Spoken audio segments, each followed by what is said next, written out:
Jemaat diundang untuk berdiri, kita sama-sama bernyanyi dari lagu Sion edisi lengkap nomor 282, Hai sekalian orang.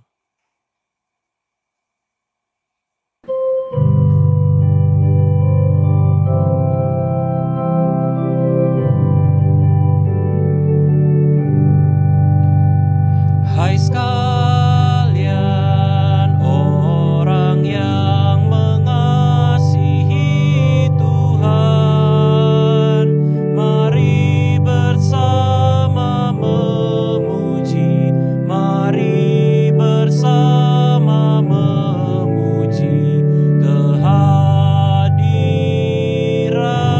Tuhan, kehadirat Tuhan. Berjalan ke Sion, kota Sion yang terindah. Mari berjalan ke Sion, kota Allah yang termulia. Susahlah hatinya yang tak kenal Tuhan, tetapi bagi umatnya, tetapi bagi umatnya, bersukacitalah, bersukacitalah. Berjalan ke Sion, kota Sion yang terindah. Mari berjalan ke Sion, kota Allah yang termulia. Sebelum kita tiba di negeri terang itu, beribu padang yang indah, beribu padang yang indah yang kita jalani, yang kita jalani. Berjalan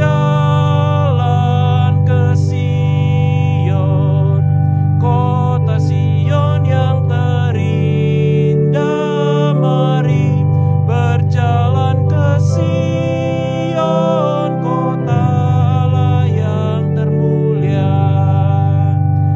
Mari berjalanlah ke negeri yang indah.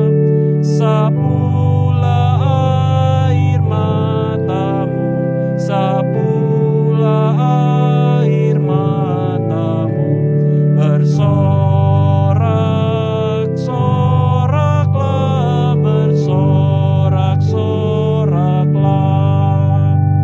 Berjalan ke Sion, kota Sion yang terindah.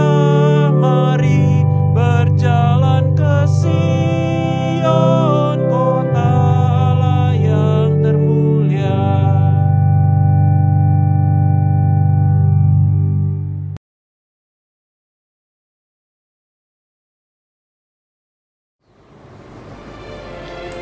Beberapa survei baru-baru ini dilakukan untuk menganalisa bagaimana masyarakat meluangkan waktu semasa COVID-19 di rumah mereka masing-masing.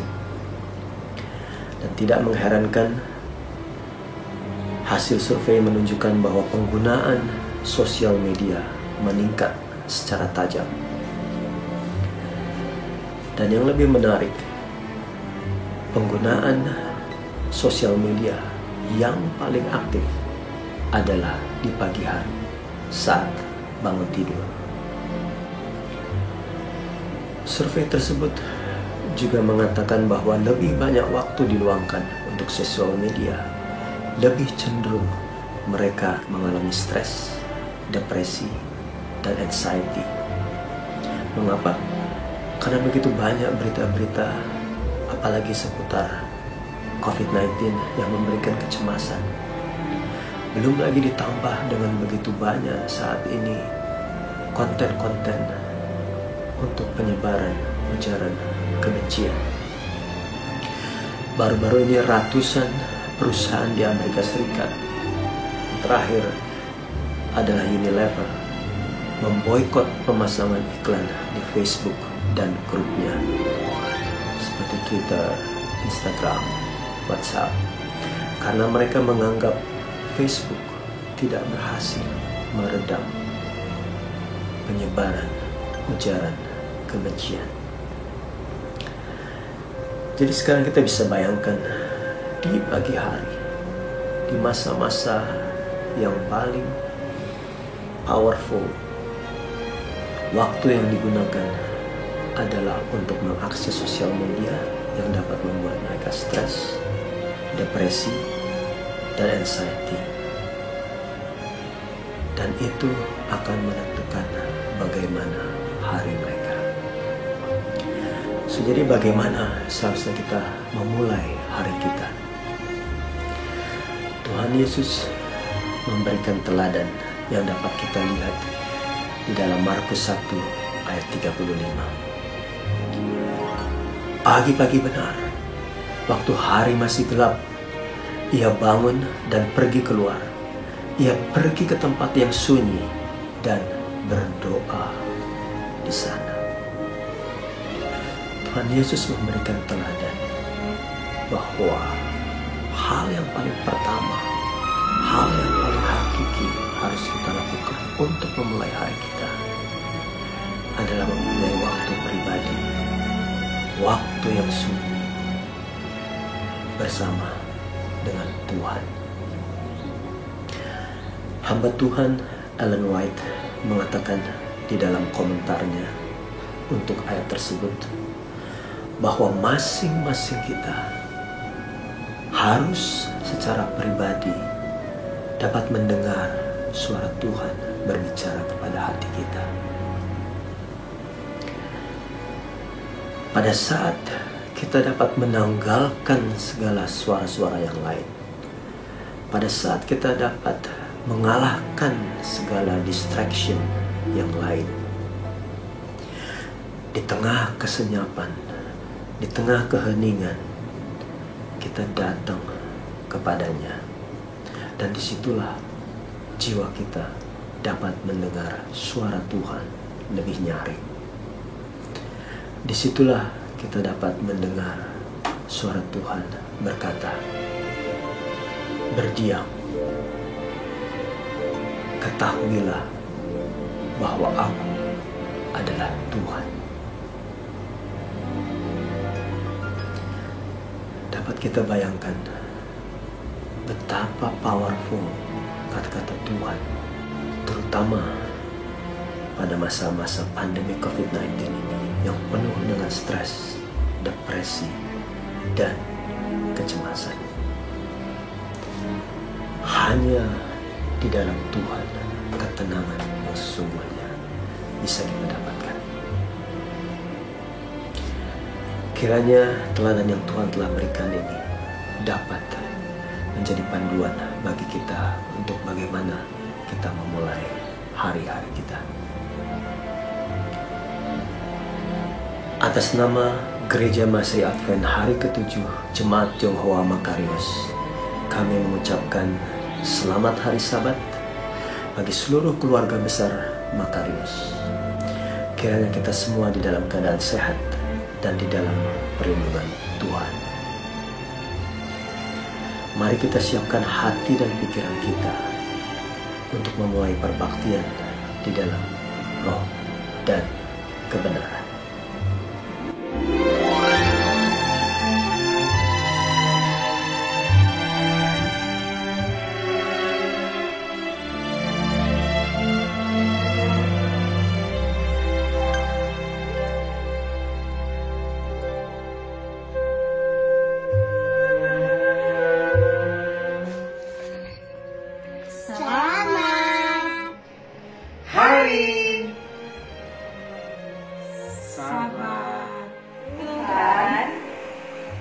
Memberkati keluarga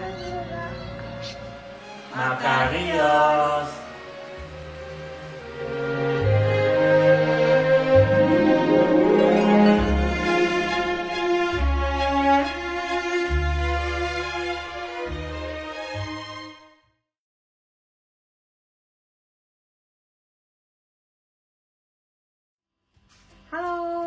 Selamat pagi anak-anak, selamat sahabat. Apa kabar kalian semua di rumah? Semoga kalian semua baik-baik saja.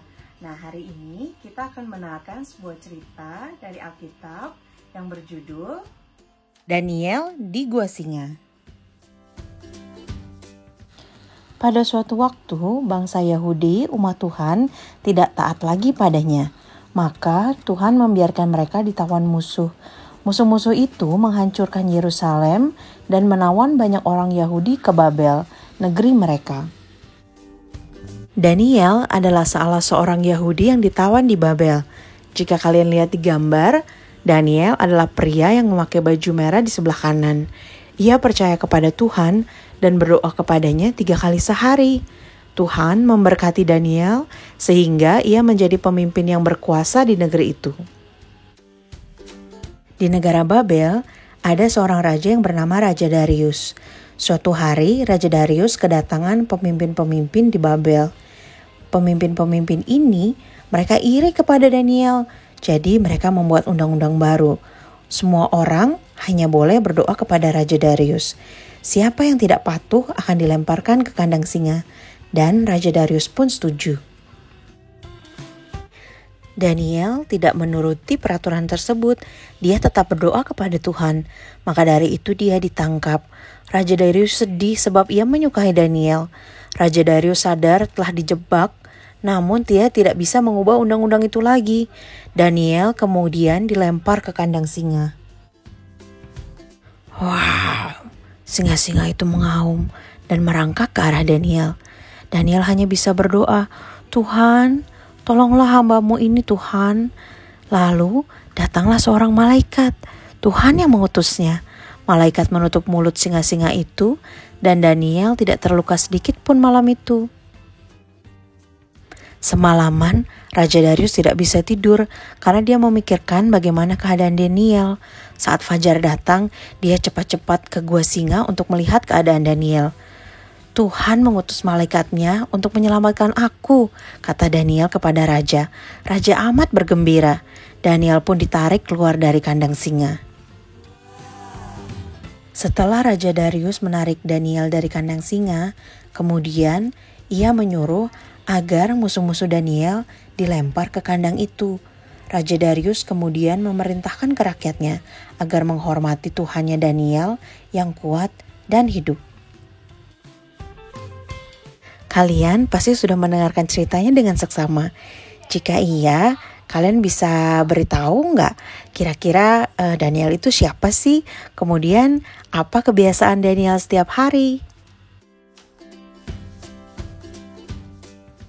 Ya betul, Daniel adalah seorang Yahudi dan pegawai tinggi di Babel. Dia selalu berdoa setiap hari, 3 kali sehari. Tidak ada hari yang dilewatkan tanpa berdoa. Dia memohon kepada Tuhan untuk selalu memimpin jalannya ke dalam kebenaran. Oke, satu pertanyaan lagi. Ketika Raja Darius menghukum Daniel, dia dilemparkan ke gua apa ya? Tuhan melindunginya dari binatang apa?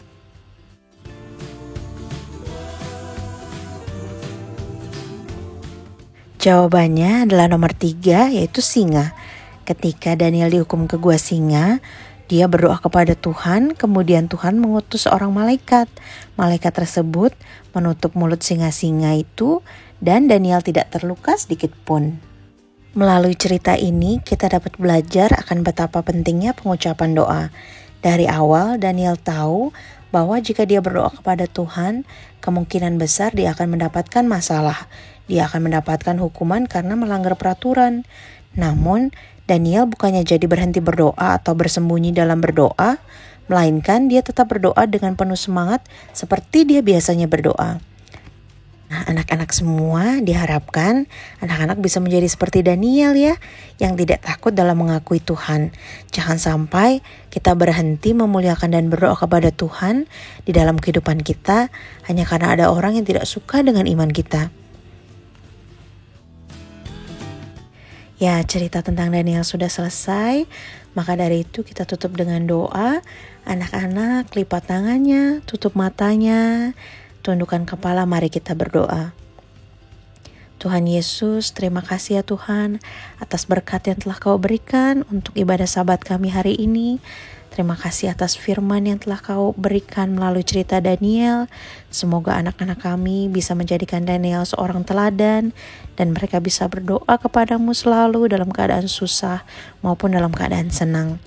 Ya Tuhan, kami juga mau berdoa untuk keluarga dari anak-anak kami, mama, papa, adik dan kakak. Semoga semua bisa Kau lindungi dari segala macam sakit penyakit maupun mara bahaya, sehingga kami semua sehat dan selamat. Terima kasih ya Tuhan atas berkat-Mu hari ini. Dalam nama Tuhan Yesus kami sudah berdoa dan mengucap syukur. Amin.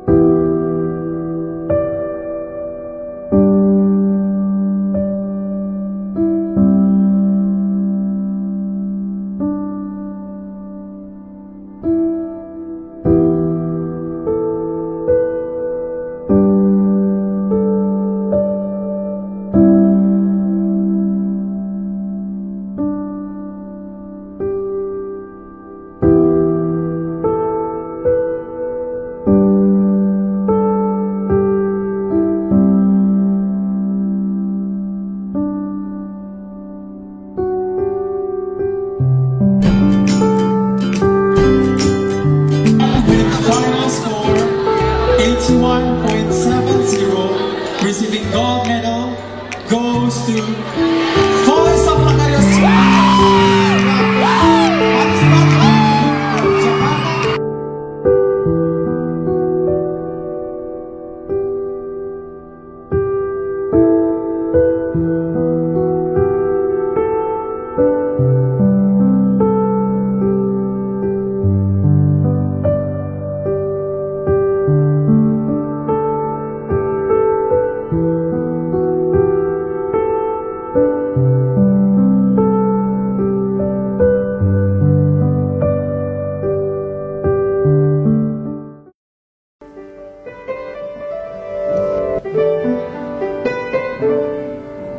One, for if there's a day. Two, every breath I take. Three, for my family. Four, all they mean to me. Five, just to be alive. Six, for the earth and sky. And seven, for heaven. For every good thing that I have comes from God. Every day, every hour, there are blessings He sends without number or end. If I counted 100 or 1,000, I'm sure there will still be more to be thankful for.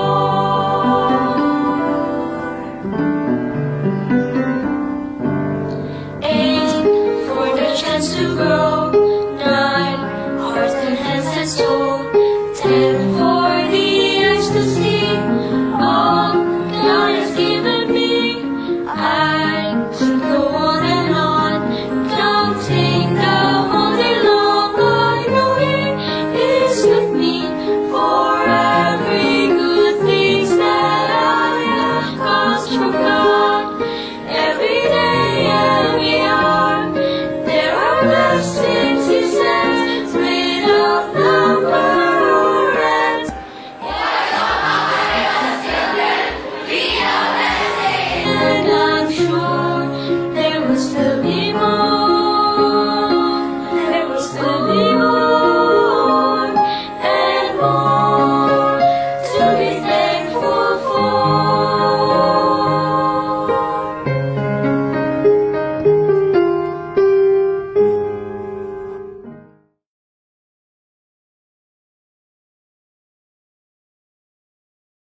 Shalom, selamat pagi, selamat hari Sabat bagi kita semua Jemaat Makarios, bersama juga dengan para tamu-tamu yang hadir menyaksikan acara kebaktian Gereja Makarios. Dan pada saat ini saudara-saudara di jam sekolah Sabat ini, Tidak terasa kita kembali bertemu di dalam pelajaran sekolah Sabat. Pelajaran yang kedua yang judulnya adalah kesaksian yang menyenangkan dan kuasa kesaksian pribadi. Saudara-saudara sekalian, berbicara tentang kesaksian, tidak ada yang lebih enak didengar tentang kesaksian pribadi masing-masing kita. Bagaimana pengalaman kita bersama dengan Yesus, bila mana pengalaman-pengalaman itu kita bagikan kepada sesama. Ayat hafalannya terdapat di dalam Kisah Para Rasul pasal 4 ayat 20 dikatakan, sebab tidak mungkin bagi kami untuk tidak berkata-kata tentang apa yang telah kami lihat dan yang telah kami dengar. Untuk itu saudara-saudara, biarlah pada saat ini kita boleh siapkan hati dan pikiran kita untuk mendengarkan pembahasan sekolah Sabat. Sebelum lanjut, saya undang kita semua tunduk kepala dan kita berdoa. Bapa kami yang ada di surga, terima kasih atas hari Sabat-Mu, di mana kami boleh kembali bertemu dalam kebaktian online pada saat ini. Bila mana kami akan mempelajari pelajaran sekolah Sabat, kami mohon kuasa dari Tuhan melalui Roh Kudus-Mu, agar bila mana kami masing-masing mendengarkan pelajaran sekolah Sabat, itu semua dapat menjadi berkat dalam kehidupan kami, dan dapat menjadi kekuatan di dalam kami menghadapi hidup kami sepanjang saat ini ya Tuhan. Terpujilah nama-Mu Tuhan, kami berdoa ini dalam nama Tuhan Yesus Juru Selamat penebus kami. Amin. Saudara-saudara, pada Sabat ini saya bersama dengan beberapa narasumber akan membahas pelajaran yang menarik, oleh karena pada pelajaran kedua ini berbicara tentang kesaksian. Dan lebih tepatnya, bagaimana kesaksian pribadi kita boleh membuat pengaruh kepada orang-orang yang ada di sekitar kita, kepada orang-orang yang mungkin kita ketemu dan kita bagikan kesaksian-kesaksian kita, pengalaman-pengalaman iman kita yang boleh di mana melalui pengalaman-pengalaman yang kita bagikan, para orang ini yang mendengarkan, mereka boleh mengetahui siapa itu Yesus, apa yang sudah Dia lakukan untuk kita, dan apa manfaat bagi masing-masing kita bila mana kita datang kepada Tuhan. Saudara-saudara sekalian, di dalam kitab Roma 3 ayat 23 kita tahu bersama bahwa masing-masing kita telah berdosa dan kita semua telah kehilangan kemuliaan Allah. Oleh karena itu, sudah pasti masing-masing kita membutuhkan kasih karunia dari Tuhan. Masing-masing kita, oleh karena kita sudah berdosa, kita butuh pertobatan. Dan untuk itu, masing-masing kita memiliki kesaksian hidup yang perlu kita saksikan kepada orang-orang. Bagaimana tentang kehidupan kita? Bagaimana tentang kehidupan Anda yang harus kita sampaikan? Dan tentunya masing-masing kita, bila mana kita menyampaikan kesaksian atau pengalaman hidup kita, saya percaya bila mana kita mengundang Roh Kudus, apa yang kita sampaikan, apa yang kita saksikan, itu boleh menjadi berkat bagi orang di sekitar kita. Di dalam pelajaran sekolah Sabat kita diceritakan ada seorang yang dirasuk setan. Saudara-saudara tahu, dia ini adalah misionaris pertama yang Yesus utus. Yang tadinya dia dirasuk setan, tetapi pada waktu dia menjadi saksi, dia memberikan dampak yang sangat besar di daerahnya. Pada waktu dia disembuhkan, pada waktu setan sudah keluar dari tubuhnya, dia merasa sehat, merasa kuat, dia datang kepada Yesus, Tuhan, saya ingin ikut bersamamu. Tetapi apa yang Yesus katakan? Yesus menyuruh dia untuk kembali kepada sahabat-sahabatnya. Itu kita bisa lihat di dalam buku Alfa Omega jilid 5, halaman 362 sampai 368. Apa dampak dari orang ini? Kira-kira 9 atau 10 bulan setelah dia kembali, pada waktu Yesus kembali ke tempatnya, ada ribuan orang yang menerima Yesus, dan sebagian besar adalah orang-orang yang non-Yahudi. Selanjutnya, pada waktu Yesus baru disalibkan, banyak orang yang sedih, murid-murid Yesus sedih, termasuk wanita-wanita yang melayani Yesus. Pada waktu cepat berlalu, tiba-tiba malaikat datang menemui perempuan-perempuan ini. Dan malaikat katakan kepada mereka bahwa Yesus sudah bangkit. Dan malaikat ini meminta perempuan-perempuan ini untuk memberitahukan kepada murid-murid Yesus bahwa Yesus sedang menuju ke Galilea. Itu kita bisa lihat dalam kitab Matius 28 ayat 5 dan 6 dan Markus pasal 16 ayat 7. Saudara-saudara, yang perlu kita perhatikan adalah para perempuan ini diliputi sukacita yang besar. Oleh karena mereka telah mendengar Yesus sudah bangkit.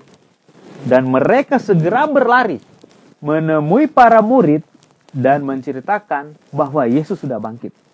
Tapi apa yang terjadi saudara-saudara? Pada waktu mereka ceritakan, para murid Yesus justru tidak percaya. Tetapi perempuan-perempuan ini tetap bersemangat menceritakan tentang Yesus, menceritakan tentang kebangkitan Yesus. Dan inilah kabar baik yang harus disampaikan. Dan kabar baik ini tidak hanya bisa disimpan di dalam hati, sebagaimana perempuan-perempuan ini.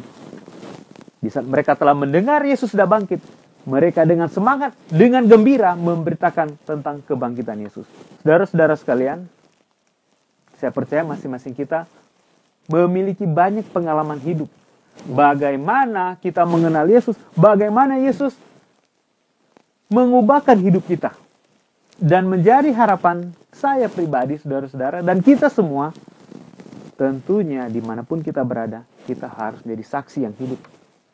Jangan kita sudah mendengarkan kabar baik, hal-hal yang baik tentang Yesus, tapi justru hal-hal yang baik itu kita hanya simpan untuk diri kita sendiri. Padahal kalau kita lihat pelajaran sekolah sahabat kita pada minggu ini adalah kesaksian yang menyenangkan. Kuasa kesaksian pribadi. Saya percaya masing-masing kita, bila mana kita mau menyaksikan tentang Yesus, tentang pengalaman hidup kita, bila mana kita serahkan kepada Roh Kudus, kita minta kuasa. Hal-hal yang kita saksikan, hal-hal yang kita sampaikan kepada orang-orang, itu menjadi satu kesaksian yang menyenangkan. Dan tentunya itu juga dapat menjadi berkat bagi orang-orang yang ada di sekitar kita. Untuk itu saudara-saudara, pada saat ini saya akan memberikan kepada para narasumber untuk boleh bersama-sama dengan saya membahas pelajaran sekolah sahabat. Dan tentunya ada pelajaran, ada pertanyaan yang akan saya sampaikan kepada para narasumber. Yang pertama, saya tujukan kepada Pak Johnson Idris. Dan pertanyaannya kita boleh lihat di screen. Shalom, selamat sahabat Jemaat Makarios. Pelajaran kedua pekan ini berjudul Kesaksian yang Menyenangkan, Kuasa Kesaksian Pribadi. Berbicara tentang pola hidup orang Kristen, ada dua hal, yaitu hubungan vertikal dan hubungan horizontal. Hubungan vertikal itu terdiri dari baca firman dan berdoa. Sementara hubungan horizontal mengenai bersaksi dan menginjil. Dan tema pelajaran sekolah sahabat ini yang pada pekan ini tentang kesaksian, di mana ada banyak orang yang dijamah dan disembuhkan oleh Yesus. Dan mereka tidak dapat menahan diri untuk bersaksi bagi orang banyak. Saya percaya bahwa kita semua punya pengalaman pribadi bersama Tuhan untuk dapat kita saksikan. Dan kesaksian itu hendaknya dapat menguatkan satu sama lain dan memberikan pertumbuhan rohani dan iman. Bukan untuk membuat orang lain harus meyakini apa kebenaran yang sudah kita dapatkan. Tetapi lebih penting pada waktunya bahwa kita kesaksian pribadi itu dapat memberikan kita rasa kebebasan dari rasa bersalah, kedamaian, belas kasihan, pengampunan, harapan dan sukacita dalam karunia yang Yesus tawarkan, sehingga membawa kemuliaan bagi nama Tuhan. Dan semua kesaksian itu pada akhirnya harus bermuara kepada penginjilan. Dan untuk kesempatan ini saya dimintakan pendapat untuk dalam diskusi sekolah sahabat ini dengan pertanyaan, apakah bahayanya bagi gereja, bahkan gereja lokal, jika ia menjadi begitu terfokus ke dalam sehingga ia lupa apa tujuan keberadaannya. Baiklah, bertolak dari pengalaman bangsa Israel, kita semua tahu bahwa bangsa Israel dipilih sebagai umat pilihan. Tapi apa yang terjadi dengan bangsa Israel? Bangsa ini gagal menjadi terang bagi bangsa-bangsa. Karena mereka menganggap bahwa keselamatan itu hanya untuk milik mereka sendiri. Dan menganggap najis bangsa-bangsa lain di sekitarnya. Akhirnya bangsa Israel ini ditolak oleh Tuhan. Dan jemaat Masehi Advent hari ke-7 telah dipilih Tuhan sebagai umat pilihan. Membawakan kabar keselamatan dan terang bagi bangsa-bangsa.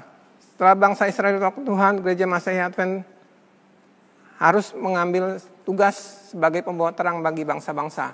Kita memiliki kebenaran untuk dibagikan kepada orang lain. Dan kita harus sampaikan itu kepada banyak orang. Yesaya 49 ayat 6 mengatakan, terlalu sedikit bagiku untuk menegakkan suku-suku Yakub. Tapi aku akan menjadikan engkau terang bagi bangsa-bangsa. Keselamatan bangsa-bangsa itu hendaknya sampai kepada ke ujung bumi. Belajar dari kegagalan bangsa Israel, kita jangan menjadi umat yang menutup diri atau eksklusif pada orang lain. Sehingga orang luar tidak dapat melihat terang kebenaran Allah yang kita miliki untuk dibagikan kepada orang lain. Banyak orang Advent yang masuk dari pintu depan, keluar dari pintu belakang. Dan dalam hal ini, untuk menjawab pertanyaan, saya tidak mengatakan bahwa fokus ke dalam itu tidak penting. Fokus ke dalam itu penting. Seperti pemeliharaan anggota. Ya, karena ada plus minus yang didapatkan dari pemeliharaan ke dalam seperti itu. Ya, saya akan menyampaikan bahwa plusnya dulu ya. Bahwa itu bisa menjalin persatuan, persaudaraan, menunjukkan kasih persaudaraan dan menguatkan satu sama lain, apalagi di kala pandemi COVID-19 ini hendaknya kita bisa saling menguatkan satu sama lain dan berbagi kasih kepada satu dengan yang lain. Dan bisa membuat program acara yang berkesinambungan untuk acara kebaktian maupun juga program-program departemen yang bisa dijalankan agar itu bisa terjalan dengan baik. Tetapi juga ada sisi negatif yang terjadi jika kalau kita fokus kepada ke dalam ya. Nah, saya akan sampaikan bahwa ada sisi negatif yang bisa terjadi jika kita fokus ke dalam seperti itu. Ya, fokus yang negatif yang pertama bahwa ada pembicaraan yang tendensius itu dapat membuat satu perdebatan dan menimbulkan konflik. Kedua, bahwa pertumbuhan jemaat itu akan relatif stagnan. Dan yang ketiga, bahwa kita bisa saja lupa pada misi dan keberadaan tujuan jemaat Advent ini dibangun oleh Tuhan sebagai pembawa terang ya. Kerja sedikit dan lalai dalam menjalankan tugas untuk membawa bangsa-bangsa kepada keselamatan. Seperti dikatakan di dalam Yesaya 33 ayat 7, ayat 12, dikatakan bahwa Israel penjaga harus mengingatkan orang lain dari dosa kesalahan mereka, supaya mereka berbalik kepada jalan Tuhan. Dan bila mana kita sudah mengingatkan mereka, kita sendiri telah menyelamatkan nyawa kita sendiri. Kita jangan lupa untuk mengingat akan amanat agung Tuhan Yesus untuk di dalam Matius 28 ayat 20. Pergilah dan jadikanlah bangsa semua muridku dan baptislah mereka dalam nama Bapa, Anak dan Roh Kudus. Nah, tugas kita di sini adalah kita harus bersaksi untuk menabur. Sedapat mungkin kita dapat menabur. Dan itu selebihnya adalah pekerjaan Tuhan. Seperti itu, pekerjaan Roh Kudus. Nah, kita bisa membagikan kesaksian kita kepada orang lain supaya mereka dapat mendengar kebenaran yang kita dapatkan. Dan akhirnya bila mana itu jatuh ke tempat tanah hati yang subur, alangkah indahnya bahwa pekerjaan Tuhan itu dapat sampai kepada bangsa-bangsa. Seperti Paulus katakan, aku menanam, Apolos menyiram, dan Sansugos menuai. Jadi bagian kita adalah menabur, membagikan satu kesaksian untuk memberikan terang kepada orang lain, dan selebihnya adalah pekerjaan Roh Kudus. Demikian yang bisa saya sampaikan dalam pelajaran Sekolah Sabat ini. Terima kasih, Tuhan memberkati. Selanjutnya, pertanyaan buat Eric Cantona. Kembali pertanyaan kita juga boleh lihat di screen. Shalom, selamat Sabat bagi kita semua. Terima kasih kepada Pendeta Moritz yang telah memberikan saya bagian pada pelajaran hari Selasa, di mana pada pelajaran hari Selasa itu berjudul kehidupan yang diubahkan membuat perbedaan. Nah, pada bagian pertanyaan di bagian bawah, apakah hubungan antara mengenal Kristus dan membagikan Kristus? Mengapakah mengenal Kristus secara pribadi sangat penting agar kita dapat bersaksi tentang Dia? Kita lihat di sini bahwa pertanyaan pertama itu adalah apakah hubungan antara mengenal Kristus dan membagikan Kristus? Kalau menurut pendapat saya sangat jelaslah bahwa antara mengenal dan membagikan mempunyai hubungan yang erat. Karena bagaimana kita dapat membagikan apa yang kita tidak kenal? Bagaimana seseorang yang tidak mengenal Kristus dapat membagikan Kristus kepada orang lain? Untuk itu mengenal Kristus secara pribadi adalah sangat penting bagi kita. Siapa Kristus itu dan siapa Dia bagi kita merupakan hal yang penting bagi kita. Seperti Petrus dan Yohanes dalam pelajaran hari Selasa ini. Jika kita membacanya dari Kisah Para Rasul pasal yang pertama sampai pasal yang keempat, kita akan menemukan bahwa selain mereka adalah murid-murid Yesus yang telah bersama-sama dengan Yesus di dalam kehidupannya, itu kita bisa baca di dalam Kisah 1 ayatnya yang ke-12 sampai ke-26. Dan yang juga menyaksikan Yesus terangkat ke surga, itu kita bisa baca di dalam Kisah 1 ayat 6 sampai 11. Mereka mengenal bahwa Yesus Kristus itu adalah anak Allah yang datang dan mati bagi kita untuk memberikan suatu pengharapan yang pasti. Bila mana kita percaya kepadanya, kita tidak binasa, melainkan beroleh pengharapan untuk kehidupan yang kekal. Yang kita bisa lihat juga di dalam Kisah 2 ayatnya yang ke-14 sampai ke-40. Jadi di sini Petrus dan Yohanes memiliki pengenalan akan Kristus sebagai Tuhan, sebagai pencipta, dan sebagai penebus yang dapat menyelamatkan kita dan membawa kita kembali ke dalam jalan yang benar, membawa kita kembali untuk bertobat.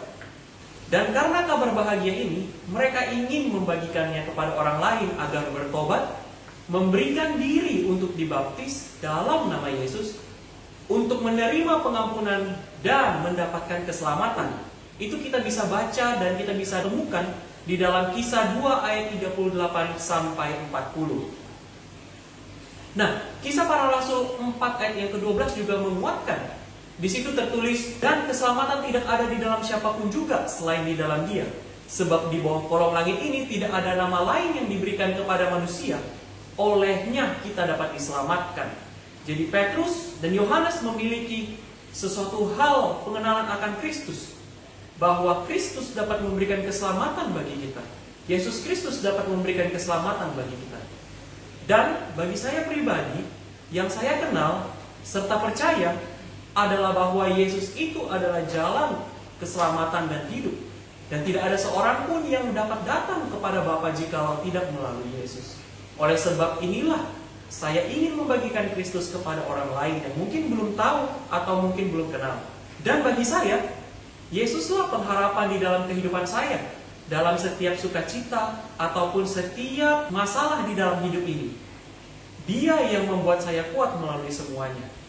Di tengah situasi kondisi kesehatan, kondisi karir, maupun keluarga saya, Dialah pengharapan saya serta kekuatan saya untuk melalui semuanya. Termasuk di dalam kondisi dunia yang sedang dilanda oleh pandemik ini. Dialah juga kekuatan dan pengharapan saya yang selalu mengingatkan bahwa this world is not my home and I'm just a passing through. Inilah pendapat saya pribadi tentang pertanyaan sekolah sahabat di hari Selasa ini. Kiranya Tuhan memberkati. Baik, terima kasih kepada para narasumber yang sudah bersama-sama dengan saya pada sahabat ini. Tentunya pelajaran yang sudah kita dengarkan, jawaban-jawaban sekolah sahabat yang sudah dibagikan, semua menunjukkan bagaimana kesaksian yang harus kita sampaikan kepada orang-orang. Untuk itu saudara-saudara, bagi kita yang sudah mendengarkan kabar baik tentang Yesus dan bagi kita yang sudah diubahkan, kita harus bersemangat untuk menceritakannya kepada orang lain. Meskipun saudara-saudara, kesaksian atau kabar baik yang kita sampaikan, ada orang yang tidak menerima kabar yang kita sampaikan. Kalau kita lihat pengalaman di dalam kitab Injil, Murid-murid Yesus pun pada waktu mendengar pada Yesus sudah bangkit, mereka kurang percaya kalau Yesus sudah bangkit. Tetapi saudara-saudara, jangan patah semangat. Sampaikan terus kabar baik tersebut, karena Roh Kudus yang akan bekerja kepada orang-orang yang mendengar hal-hal yang baik yang kita ceritakan. Sebagaimana para murid yang pada akhirnya mereka percaya bahwa Yesus sudah bangkit. Meskipun para murid adalah saksi-saksi hidup tentang pekerjaan dan pelayanan Yesus, banyak juga mereka pada waktu itu yang menolak pekabaran yang mereka sampaikan. Meskipun mereka sudah membuat mujizat, melakukan banyak hal, ada saja orang-orang yang menolak pekabaran dari para murid Yesus.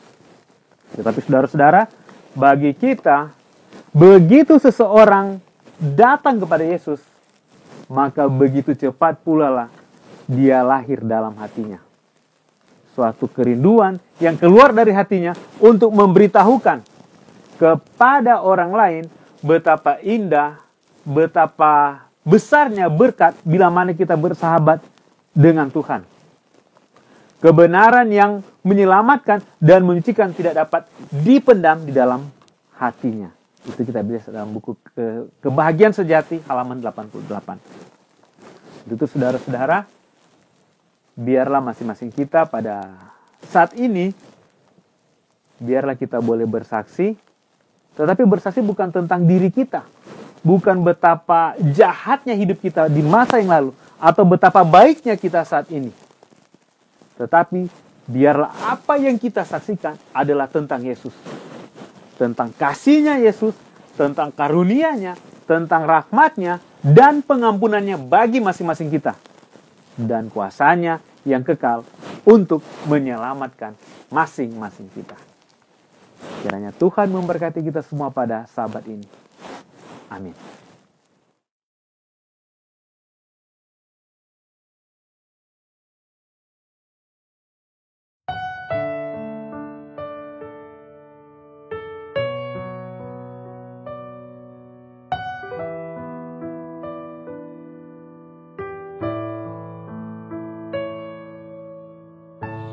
Ku rasakan jamahan lembut surga menuntun di jalan yang ku tempuh. Ku tak takut bila Yesus besertaku,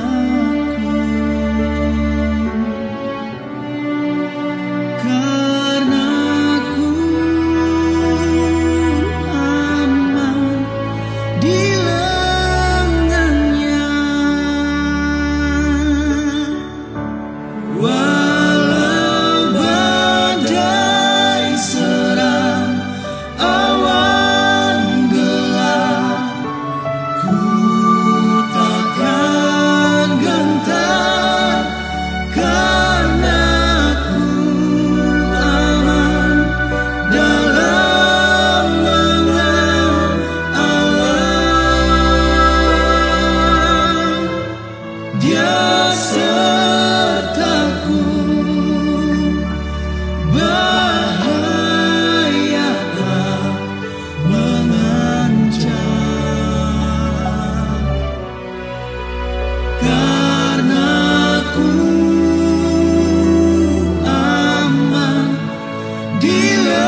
sedia.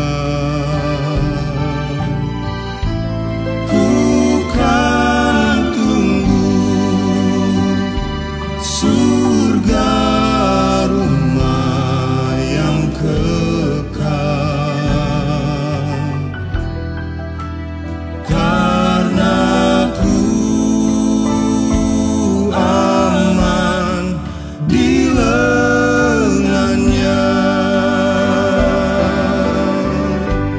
Walau badai serang awan gelap, ku takkan gentar, karena ku aman dalam lengan Allah.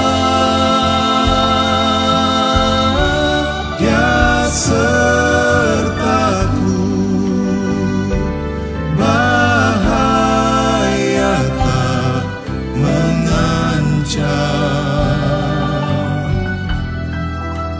karena ku aman di lengannya. Walau badai serang awan gelap, ku takkan gentar, karena ku aman dalam lengan Allah. Dia sertaku, bahaya tak mengancam, karena ku aman di lengannya. Karena ku aman di lengannya. Di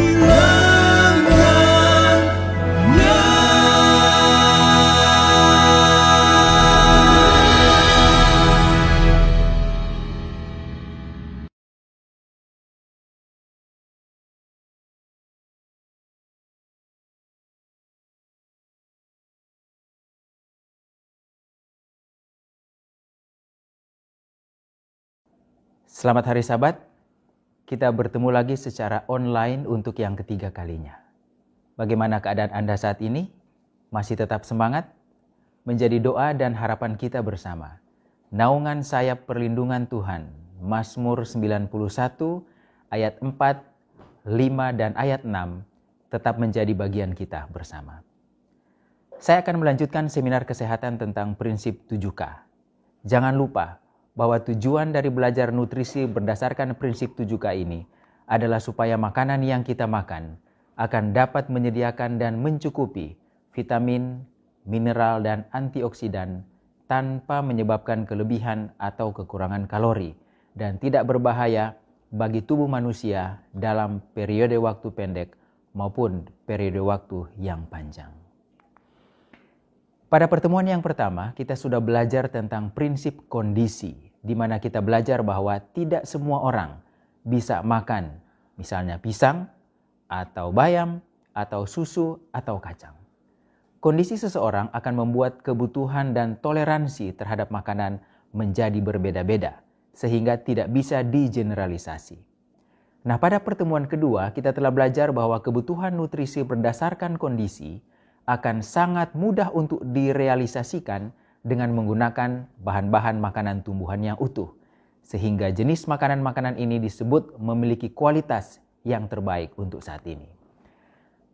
Nah, pada pertemuan yang ketiga ini, seperti bocoran minggu yang lalu, kita akan belajar bahwa walaupun kondisinya tepat, kualitasnya tepat, tetapi apabila jumlah atau kuantitasnya terlalu sedikit atau terlalu banyak, maka prinsip kondisi dan kualitas akan menjadi sia-sia dan risiko kita terhadap penyakit-penyakit menular maupun tidak menular seperti penyakit infeksi, kemudian penyakit-penyakit kencing manis, bahkan kanker, risikonya akan meningkat. Nah, pada pertemuan ketiga ini, kita terutama akan berbicara tentang kuantitas yang berlebihan atau makan berlebihan atau overeating yang menyebabkan excess kalori atau kelebihan kalori. Mengapa kelebihan makanan atau dalam ilmu nutrisi disebut sebagai kelebihan kalori yang akan kita bicarakan pada prinsip kuantitas ini? Karena inilah sebenarnya masalah terbesar yang manusia hadapi. Perlu kita ingat bahwa bila kita kelebihan makan vitamin, mineral atau antioksidan seperti yang sudah kita bahas minggu yang lalu, maka tubuh memiliki berbagai kompensasi bahkan toleransi spesifik untuk menyeimbangkannya. Misalnya, apa yang disebut sebagai proses penyerapan aktif dan pasif, di mana bila vitamin atau mineral tertentu cukup di dalam tubuh dan kemudian kita menambahkannya dari makanan kita, maka usus akan menjalankan secara otomatis mekanisme penyerapan pasif dengan tujuan untuk mengurangi penyerapan sehingga tidak berpotensi terjadinya kelebihan di dalam tubuh manusia. Sebaliknya, bila tubuh sedang kekurangan, maka ketika makan nutrien atau unsur nutrisi tertentu dari diet, maka usus akan menjalankan mekanisme penyerapan yang aktif, sehingga apa yang masuk dari diet akan diserap secara maksimal oleh tubuh untuk menjamin kecukupan nutrien atau unsur nutrisi di dalam tubuh manusia. Kalaupun karena satu dan lain hal nutrien tertentu dalam hal ini vitamin atau mineral atau antioksidan terlanjur banyak di dalam tubuh, maka tubuh akan kompensasi dengan mengeluarkannya dari tubuh melalui berbagai proses, terutama melalui organ ekskresi atau organ yang mengatur pengeluaran di dalam tubuh kita, yaitu ginjal. Inilah keajaiban tubuh yang Tuhan sudah ciptakan. Dan ingat bahwa ini semua prosesnya berjalan secara otomatis tanpa perlu kita atur. Bapak dan Ibu, mari bercermin di depan kaca dan kagumi tubuh kita yang begitu ajaib yang Tuhan sudah ciptakan. Hal-hal yang baru saja saya sampaikan ini terjadi untuk vitamin, mineral, dan antioksidan. Tetapi agak berbeda halnya apabila kita berbicara tentang metabolisme tubuh terhadap protein, karbohidrat, dan lemak yang memiliki energi yang sangat besar atau kita kenal dengan satuan pengukurannya yang disebut dengan kalori. Dan untuk selanjutnya saya akan menggunakan istilah kalori ini. Kalori yang kita masukkan ke dalam tubuh melalui protein, lemak, dan karbohidrat akan digunakan oleh berbagai sistem tubuh kita sampai ke tingkat sel sebagai sumber energi. Dan tanpa hal ini, manusia akan mati. Begitu penting kalori ini sehingga kita tidak boleh kekurangan kalori. Tetapi justru yang terjadi adalah sebaliknya, di mana kita terlalu banyak kalori karena kita terlalu banyak makan. Apa yang akan tubuh lakukan dengan kalori yang berlebihan ini? Tentu saja mengeluarkannya. Bagaimana caranya? Tidak ada cara, sayang sekali. Tidak ada cara tubuh mengeluarkan kalori yang berlebihan dari dalam tubuh tanpa bantuan pemilik tubuh itu sendiri. Inilah salah satu sistem tubuh yang tidak berjalan secara otomatis. Kalau tadi kita berbicara tentang kelebihan vitamin dan mineral, maka ada mekanisme otomatis tubuh untuk mengeluarkannya apabila kelebihan. Tetapi untuk kalori tidak bisa terjadi secara otomatis. Kita harus melakukannya secara manual atau dilakukan secara sadar. Paling tidak ada dua cara yang berbeda di mana kalori itu bisa dikeluarkan dari dalam tubuh, yaitu dengan olahraga atau kita menjadi sakit. Kedua hal ini akan menyebabkan terjadinya pengeluaran kalori dari dalam tubuh. Mana yang akan Anda pilih? Saya pikir jawabannya tidak perlu kita ketahui karena itu adalah hak prerogatif masing-masing kita. Walaupun ajakannya adalah lebih baik energi, kalori yang berlebihan itu dikeluarkan melalui olahraga. Tetapi biasanya kalau dianjurkan untuk olahraga, alasan klasik yang selalu muncul yaitu tidak ada waktu. Dan ini sangat tepat. Di dunia yang sesibuk ini, kita memang tidak punya waktu untuk olahraga. Kenapa? Karena kita berupaya untuk mencari waktu olahraga di sela-sela kesibukan kita. Dan hal ini akan sia-sia. Waktu untuk olahraga tidak bisa dicari. Waktu untuk olahraga itu harus di-create, harus diciptakan, harus dibuat. Cari waktu untuk olahraga tidak akan bakal ketemu sampai kapanpun. Nah, kita balik lagi ke masalah kalori tadi. Bagaimana cara tubuh mengatur kelebihan kalori? Dalam arti bila kita tidak berolahraga atau kita tidak sakit. Satu-satunya mekanisme yang dimiliki tubuh adalah melakukan proses konversi, di mana kalori-kalori yang berlebihan ini akan dikonversi menjadi sesuatu yang bisa disimpan di dalam tubuh, yaitu dikonversi atau diubah menjadi lemak. Dan bila kita sudah tiba pada pembahasan kelebihan makan dan mengakibatkan penimbunan lemak di dalam tubuh, maka penelitian dan bukti-bukti ilmiahnya sudah sangat banyak. Sebagai contoh, salah satu review oleh Leaf dan Antonio yang dipublikasi pada tahun 2017 meringkas penelitian-penelitian intervensi terkait kelebihan kalori dan 100% hasilnya menunjukkan peningkatan berat badan dan peningkatan massa lemak. Penelitian-penelitian ini menilai makanan berlebihan terhadap subjek penelitiannya disertai dengan pengamatan atau intervensi terhadap aktivitas fisiknya atau olahraganya. Kemudian ada juga yang diberikan makanan tambahan di luar kebutuhan ditambah 1000 kalori atau ada yang 50% atau bahkan 70% lebih banyak dari yang dibutuhkannya. Dan juga pengamatan ini dilakukan dalam ada yang hitungan hari, bahkan ada yang sampai bulanan. Tetapi hasilnya tetap konsisten, yaitu terjadi peningkatan berat badan dan terutama massa lemak meningkat di atas 50%. Ya. Tidak ada yang di bawah 50% dari penelitian ini. Inilah bukti bahwa kita tidak boleh menganggap bahwa makan banyak yang menyebabkan kelebihan kalori dan penimbunan massa lemak sebagai hal yang sepele. Gonzales dan kawan-kawan mengutip Miner dan kawan-kawan dalam publikasi ilmiah mereka pada tahun 2012 mengatakan bahwa bukti-bukti ilmiah menunjukkan bahwa menjaga keseimbangan makanan dan olahraga, kalori yang masuk dan kalori yang keluar, sangat penting tidak hanya untuk umur panjang, tetapi juga untuk kualitas hidup menjalani hari-hari umur panjang tersebut. Inilah sebenarnya kerinduan kita bersama. Hidup sampai 120 tahun, tetapi tetap sehat dan berkualitas. Di bidang nutrisi, hal ini dapat dicapai dengan kesadaran penuh mengatur atau mengurangi asupan jumlah makanan kita. Nah, berbicara tentang kekurangan, ini kebalikan dari kelebihan kalori. Apabila seseorang tidak mau makan atau tidak nafsu makan karena penyakit, maka kita masih dapat mengubah bentuk makanan menjadi makanan yang cepat diasup tanpa perlu dikunyah, seperti membuat makanan menjadi makanan cair, apakah dengan di blend atau yang kita sebut sebagai blend rice formula, atau kita berikan makanan cair formula khusus yang sering kita sebut sebagai susu formula. Bila dengan metode ini pasien tetap kekurangan makanan, maka kita bisa memasang jalur langsung ke lambung yang kita kenal dengan selang makanan atau selang NGT. Bila ini pun tidak memungkinkan karena satu dan lain hal, maka kita bisa memberikan nutrisi langsung ke dalam darah dengan infus makanan, sehingga seseorang bisa dijamin ketercukupan nutrisinya dari sisi kuantitas atau jumlah, walaupun tidak bisa makan. Tetapi, bila masalah yang dihadapi justru adalah kelebihan makanan, dan ini pasti sangat terkait dengan kebiasaan seseorang yang lama-kelamaan bisa menjadi penyakit, maka hal ini tidak ada solusinya. Selain orang itu sendiri yang berusaha untuk mengendalikan dirinya, mengurangi makan dengan upaya yang sangat besar. Penulis Ellen G. White sekitar 150 tahun yang lalu sudah menuliskan bahwa bahaya yang mengancam kita bukannya timbul dari serba kekurangan, tetapi dari kelimpahan. Kita senantiasa tergoda untuk melampaui batas.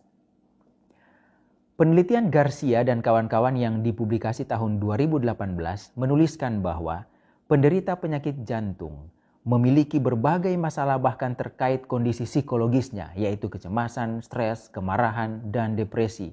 Dan salah satu hal yang dilakukan untuk mengatasi semua ini adalah dengan makan banyak, karena memberikan efek menenangkan dan puas. Tapi di sisi yang lain, efek dari overeating ini menyebabkan penimbunan jaringan lemak dan inflamasi yang akhirnya akan memperburuk kondisi atau keadaan orang tersebut.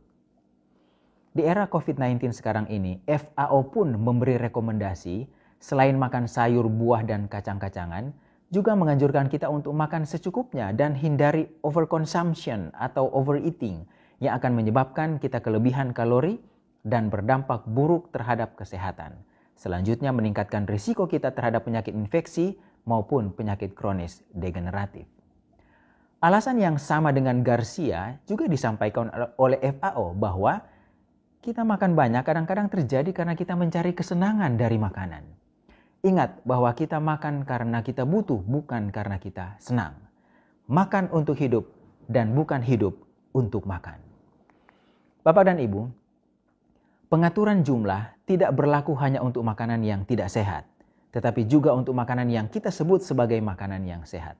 Karena pada prinsipnya, masalah pengaturan kuantitas atau jumlah makan akan berlaku untuk semua jenis makan yang punya nilai kalori. Perlu kita ketahui bahwa makanan berbasis tumbuh-tumbuhan utuh pun ada yang memiliki kandungan kalori yang sangat tinggi. Inilah yang kadang-kadang menjebak kita, sehingga nasihat dari buku petunjuk diet dan makanan Anda oleh Ellen G. White mengatakan bahwa bukan berarti kalau seseorang sudah membuang bahan makanan yang merusak, maka dia dapat memakan sebanyak yang dia suka.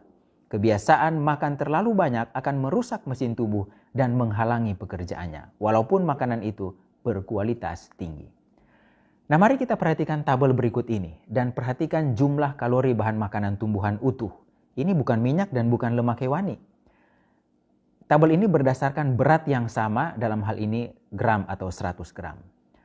Dalam tabel ini kita melihat bahwa jenis makanan kacang-kacangan, kelompok kacang-kacangan atau nuts, memiliki kandungan kalori yang sangat tinggi, di mana untuk 100 gramnya saja akan memberi kalori seperti 1 kali makan besar lengkap dari seorang manusia. Ya. Macadamia 716 kalori untuk 100 gramnya. Daging kelapa kering 660. Kacang tanah 585. Almond 607 ya.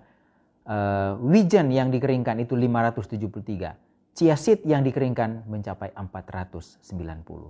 Jumlah kalori dari 1 kali makan besar seorang dewasa sehat. Menariknya, sekitar 150 tahun yang lalu, hal ini sudah diamarkan oleh Ellen G. White dalam tulisannya sebagai berikut. Saya telah mendapat petunjuk bahwa makanan kacang-kacangan sering digunakan dengan tidak bijaksana karena terlalu besar perbandingannya. Sebagian kacang-kacangan tidak bergizi setinggi yang lain. Buah almond lebih baik dari kacang tanah, tetapi kacang tanah dalam kuantitas yang terbatas dapat digabung dengan biji-bijian untuk menghasilkan makanan enak yang mudah dicerna. 3 tahun yang lalu saya menerima surat yang mengatakan begini, saya tidak dapat memakan makanan kacang-kacangan, perut saya tak dapat menerimanya.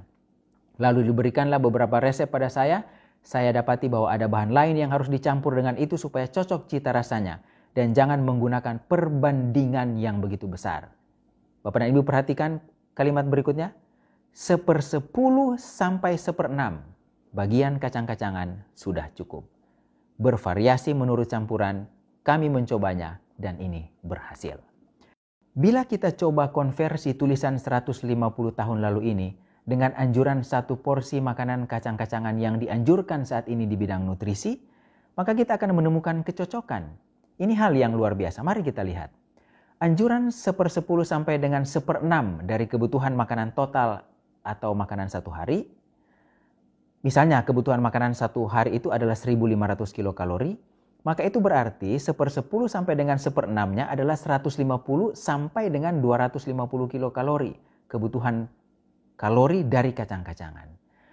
Kalau kita ambil contoh kacang tanah, maka dari tabel yang tadi kita ketahui bahwa kacang tanah yang dipanggang memiliki 585 kalori untuk setiap 100 gramnya. Itu berarti bila kita akan memenuhi kebutuhan kalori dari kacang-kacangan sebesar 150 sampai dengan 250 kalori, maka kita hanya perlu makan kacang tanah sebanyak 26 sampai dengan 43 gram kacang tanah 1 hari. Dan saat ini di bidang nutrisi kacang tanah 1 porsi adalah 15 gram saja. Artinya hanya perlu sekitar 2 atau 3 porsi saja dalam 1 hari.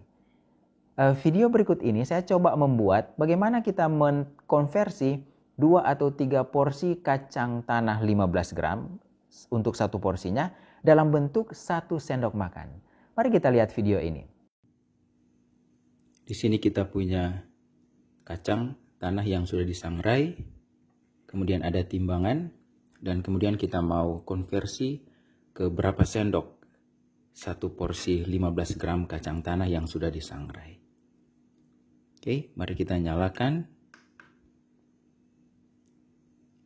Kemudian kita ambil kacang tanah ini.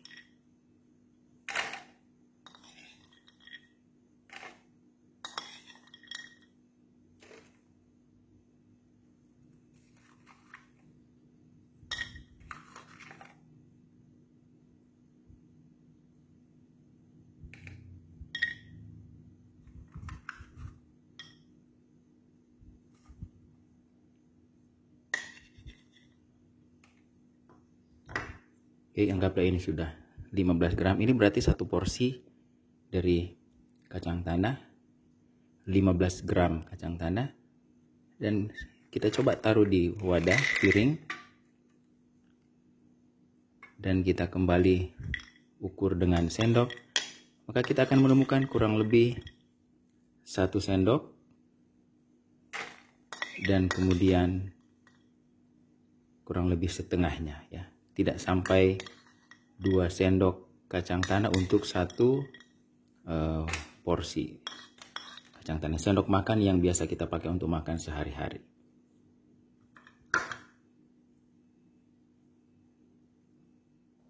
Itu berarti kita hanya butuh sekitar 3 sampai dengan 5 sendok makan kacang tanah untuk kebutuhan sehari bila menggunakan kacang-kacangan, dalam hal ini kacang tanah. Kita lihat betapa sedikitnya kebutuhan kita terhadap kacang-kacangan, tetapi sudah cukup. Dan makan berlebihan, walaupun dari sisi kualitas kacang tanah termasuk di dalamnya, maksudnya kacang tanah itu adalah kualitas yang baik, tetapi kalau kuantitasnya berlebihan, kalori berlebihan, maka manfaat sehat dari kacang tanah akan langsung hilang. Tapi ingat, kacang tanah tidak pernah salah. Yang salah adalah yang memakannya dengan jumlah tidak mau diatur sesuai dengan kebutuhan. Pertanyaannya adalah seberapa banyak kacang yang Anda konsumsi satu hari? Silahkan dijawab sendiri. Bagaimana mekanisme makan terlalu banyak dengan terjadinya penyakit? Terlalu banyak makan akan menyebabkan penimbunan jaringan lemak di dalam tubuh dengan segala konsekuensinya. Tetapi makan terlalu banyak juga bisa langsung menyebabkan gangguan pada pengaturan keseimbangan berbagai mekanisme di dalam tubuh.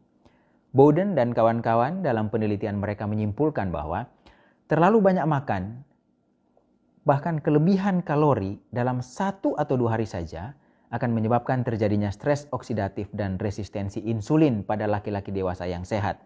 Dan kedua masalah ini selanjutnya akan menyebabkan masalah apa saja di dalam tubuh, bahkan sampai terjadinya kanker.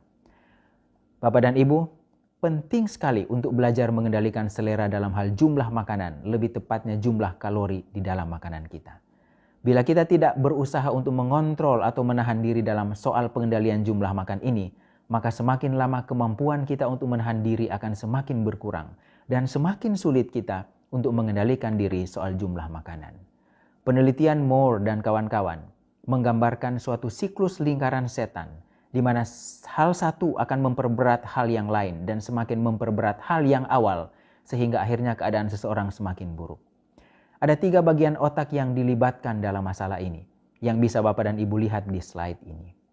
Makan berlebihan yang tidak dikontrol akan menyebabkan terjadinya ketidakmampuan tubuh untuk beradaptasi, dan hasil akhirnya adalah kegagalan kontrol tubuh, sehingga tidak heran ada orang yang sangat berat dewasa ini, yang mungkin Bapak dan Ibu pernah lihat di video-video atau di media sosial. Karena mereka tidak bisa menahan lagi nafsu makan mereka. Makan terus, dan makan terus. Mari kita kontrol selera makan kita. Makan secukupnya demi kesehatan kita. Yang terakhir, bagaimana cara kita mengatur kecukupan makan kita? Gunakan tips sederhana yang saya akan bagikan saat ini. Ini adalah tips sederhana untuk menentukan kebutuhan jumlah makan berdasarkan kondisi, ya, karena kita sudah belajar yang pertama adalah tentang kondisi, maka ini berdasarkan kondisi untuk menurunkan berat badan. Gunakan metode isi piringku dari Kementerian Kesehatan negara kita. Makan seperti yang ada di gambar ini, piring makan kita dibagi menjadi 4 bagian dengan proporsi seperti yang Bapak Ibu bisa lihat di gambar ini. Sepertiga yang pertama isi dengan makanan pokok, yang kedua isi dengan sayuran, sepertiga sisanya bagi 2. Setengah untuk buah-buahan dan setengahnya untuk sumber protein. Makan 3 kali sehari tanpa makan di antara jam makan. Kemudian lakukan pantau berat badan berkala. 1 minggu 1 kali timbang berat badan, jangan setiap hari. Tentukan hari apa, misalnya setiap hari Minggu pagi. Di saat bangun pagi, buang air kecil, timbang berat badan, catat atau hafal nilainya. Ya, inilah cara memantau berat badan berkala. Bila berat badan masih bertambah, apa yang harus saya lakukan?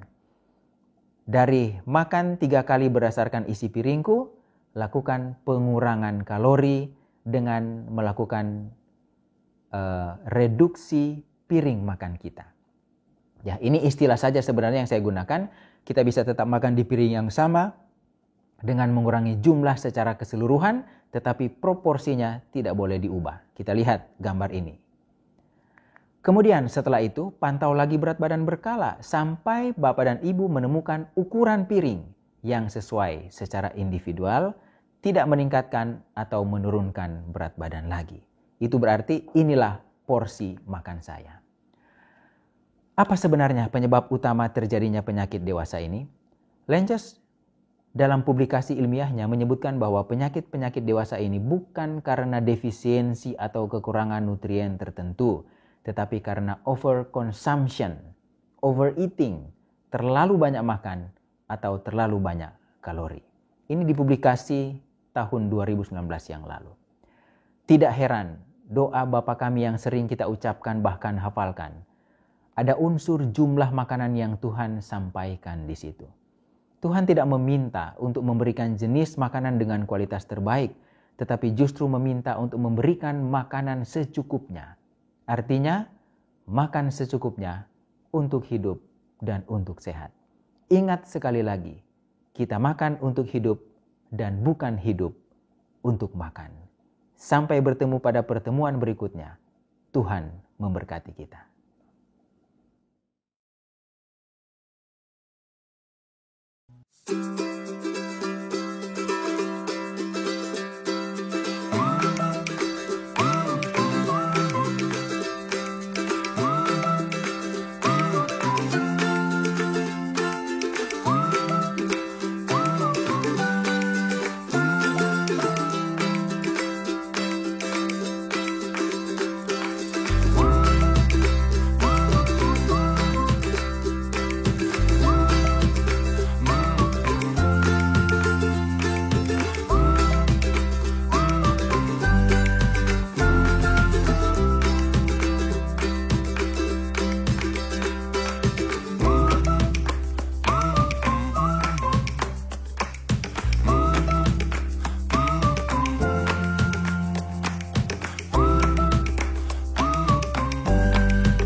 Adakah berat hatimu serta kacau?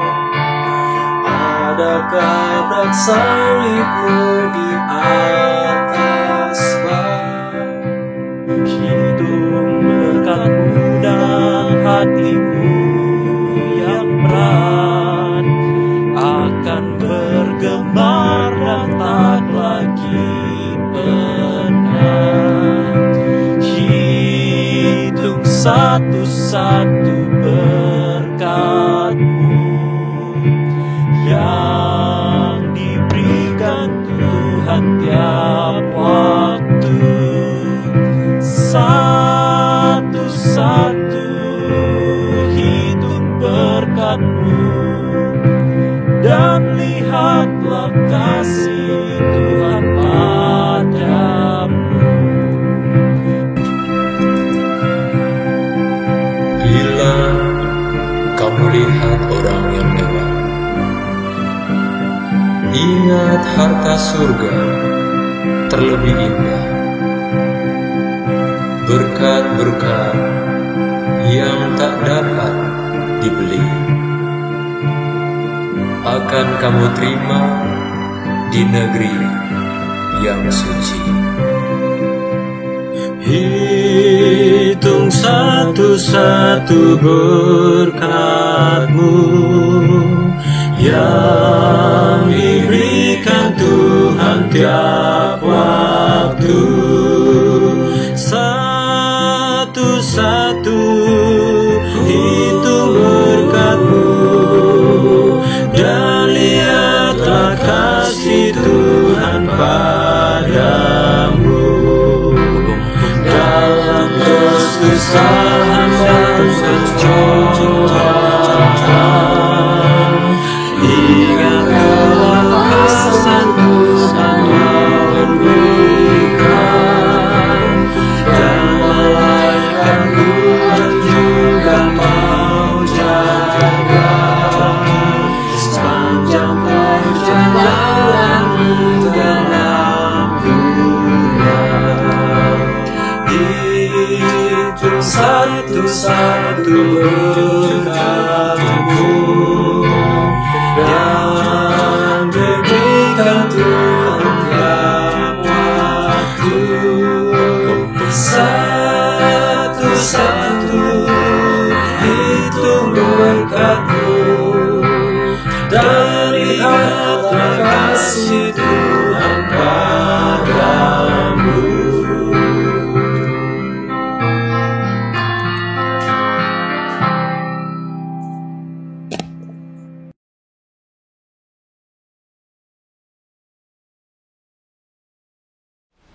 Shalom dan selamat hari Sabat bagi kita semua. Senang bisa kembali bertemu dengan saudara-saudara dari Jemaat Makarios. Walaupun pertemuan kita kali ini dalam bentuk virtual, oleh karena situasi yang terjadi sekarang yaitu COVID-19, tetapi saya percaya tidak merubah kehangatan hubungan kita yang selama ini sudah terjalin. Mengapa kita buat virtual seperti ini? Oleh karena pemerintah kita menerapkan satu aturan main, di mana salah satu cara untuk memutus penyebaran COVID-19 ataupun menjaga kesehatan kita masing-masing dan keselamatan kita masing-masing adalah menjaga jarak satu dengan yang lain. Dan inilah salah satu bentuk kita menjaga jarak satu dengan yang lain. Berterima kasih juga kepada Jemaat Makarios yang telah mengundang saya untuk menjadi salah satu pembicara di hari Sabat yang suci ini, membagikan firman Tuhan untuk menguatkan saudara dan saya, khususnya di masa yang sedang kita alami saat ini. Juga berterima kasih kepada tua-tua gereja, ketua gereja, majelis, dan juga pendeta jemaat, pendeta Herlen yang telah memilih saya atau mengundang saya untuk menjadi salah satu pembicara di hari Sabat yang suci ini. Adapun judul khotbah yang saya mau sampaikan Sabat ini adalah Immanuel, yang artinya adalah Allah menyertai kita. Judul yang sangat singkat. Dan ayat inti yang saya ambil tentunya dari Matius pasal 1 ayat 23 yang isinya juga Immanuel, yang mana ayat itu berkata, sesungguhnya anak darah itu akan mengandung dan melahirkan seorang anak laki-laki, dan mereka akan menamakan dia Immanuel, yang berarti Allah menyertai kita. Apa alasan saya mengambil khotbah dengan judul Immanuel, dan tentunya juga khotbah yang isinya tentang Immanuel? Ada dua alasan yang saya pilih yang memotivasi saya untuk menyampaikan pekabaran ini. Pertama, banyak umat merasa ditinggalkan, merasa kesepian, khususnya pada saat sulit, khususnya pada saat susah. Sehingga itu membuat mereka stres dan tentunya imun akan turun, dan itu juga yang akan mempengaruhi daya tahan tubuh kita atau kesanggupan kita untuk menghadapi virus COVID-19. Lalu alasan yang kedua, mengapa saya ambil judul Immanuel ini? Kalau saudara dengan rajin, pelan-pelan membaca Alkitab, atau sederhananya adalah menggunakan Bible Concordance, apakah itu elektronik ataupun manual, apabila saudara klik atau cari kata Immanuel, di Alkitab hanya tercatat 3 kali kata Immanuel. Yang pertama tercatat dalam buku Yesaya 7 ayat 14, yang isinya adalah, sebab itu sendirilah yang akan memberikan kepadamu pertanda sesungguhnya, seorang perempuan muda mengandung dan akan melahirkan seorang anak laki-laki, dan ia akan menamakan dia Immanuel. Lalu di dalam buku Yesaya 8, buku Yesaya 8 ayat yang ke-8, dikatakan demikian, serta menerobos masuk Yehuda, ibarat banjir yang meluap-luap hingga sampai ke leher, dan sayap-sayapnya yang dikembangkan akan menutup seantero negerimu, ya Immanuel. Lalu yang terakhir tentunya ayat inti yang sudah kita bacakan tadi, dari Matius pasal 1 ayat yang ke-23, maka mereka mereka akan menamakan dia Immanuel. 3 kali kata Immanuel dicatat di dalam Alkitab. Apa masalahnya dengan 3 kali? Alkitab ditulis dengan budaya atau konsep berpikir orang Timur Tengah. Tidak jauh berbeda konsep berpikir seperti orang Indonesia, di mana kita tinggal sekarang.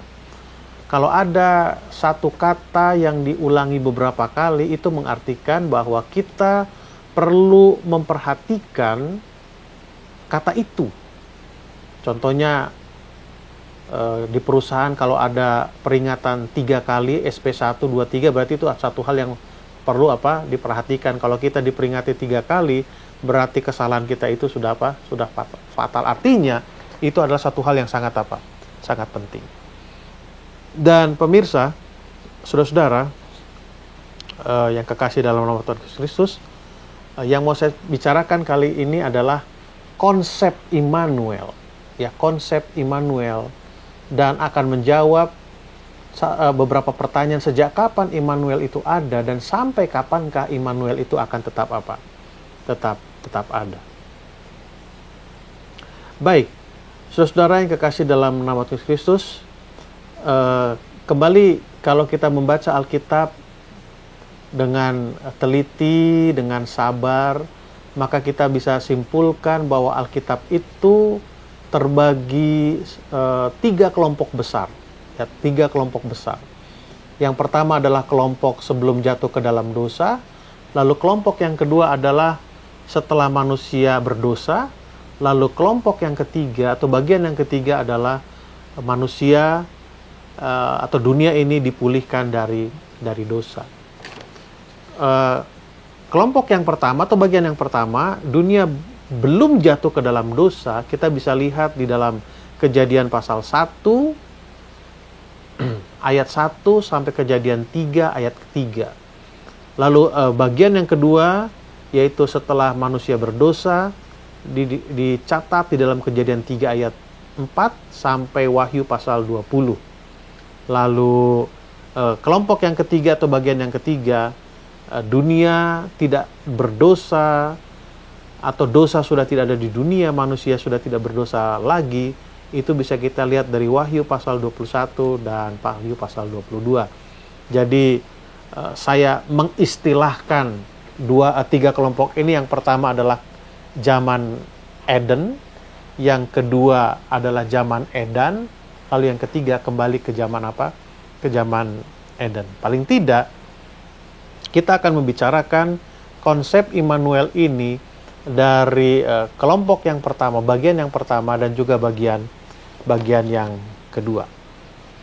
Baik, kita akan lihat dari bagian yang pertama, manusia sebelum jatuh ke dalam dosa.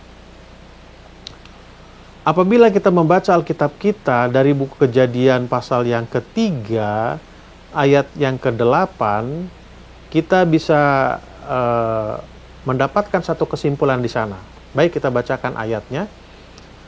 Ketika mereka mendengar bunyi langkah Tuhan Allah yang berjalan-jalan dalam taman itu pada waktu hari sejuk, bersembunyilah manusia dan istrinya itu terhadap Tuhan Allah di antara pohon-pohonan di dalam taman Eden. Mendengar langkah Tuhan Allah berjalan-jalan dalam taman Eden. Adam dan Hawa berada di taman Eden. Allah atau Tuhan Allah berada di taman Eden. Allah berjalan-jalan. Itu menunjukkan bahwa pada saat manusia belum jatuh ke dalam dosa, Allah bersama dengan manusia. Mereka berada bersama-sama di dalam taman Eden. Atau dalam kata singkatnya adalah seperti judul khotbah saya, Immanuel, Allah menyertai kita. Lalu saudara-saudara sekalian, itulah sejarah mencatat atau Alkitab mencatat Adam dan Hawa jatuh ke dalam dosa, sehingga masuk kepada kelompok yang kedua, yaitu atau bagian yang kedua dari Alkitab, yaitu zaman Edan. Saya punya istilah. Baik, apa yang terjadi pada waktu zaman Edan atau dari kelompok yang kedua di dalam Alkitab itu?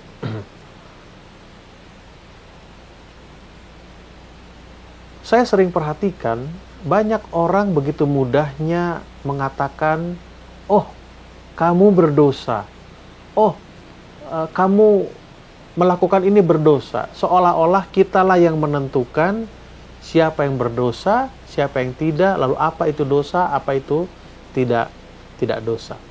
Baik, di dalam 1 Yohanes 3 ayat 4 berkata, dosa adalah pelanggaran perintah Tuhan. Jadi apa saja yang kita lakukan melanggar perintah Tuhan, itu adalah apa? Dosa. Jadi tidak usah pusing-pusing. Apa itu dosa, dicari begini perbuatannya, tidak. Apa saja yang melanggar perintah Tuhan, itu adalah apa? Dosa. Baik, ada dua contoh yang mau saya berikan masalah dosa.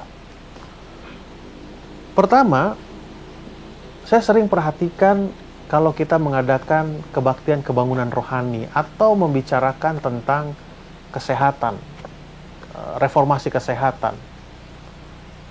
Lalu kita bicarakan tentang makanan haram dan halal, yang mana yang boleh kita makan dan mana yang tidak boleh kita makan. Umumnya kita mengatakan kita tidak boleh makan makanan haram itu oleh karena banyak penyakit di sana. Bisa meningkatkan kolesterol, bisa mengakibatkan penyakit jantung.